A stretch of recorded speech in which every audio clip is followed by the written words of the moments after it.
Salutare tuturor, eu sunt Schizo și asta e un info video, da, sunt alături de...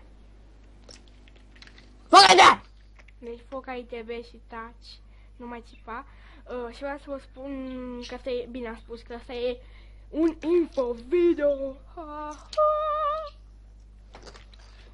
Și vreau să vă mai zic că o să postez regulat, adică un videoclip din luni până... Bine, Doamne, un videoclip în fiecare zi lucrătoare și 2 videoclipuri sâmbătă și poate unul duminica sau 2, depinde de ce timp am.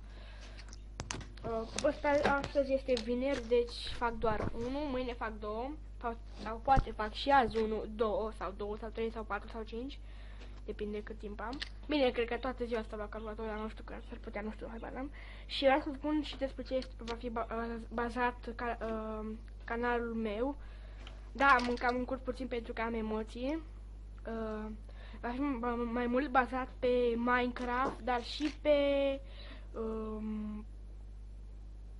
CSGO, poate, nu știu, Samp, Metin, Left 4 Dead.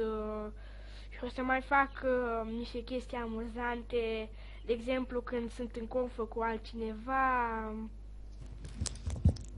Da, eu sunt în confă acum cu băiatul care mi-a făcut intro-ul, da, primul meu video, puteți să, o să vă las link-ul și de la el ca să dați like și să vă uitați.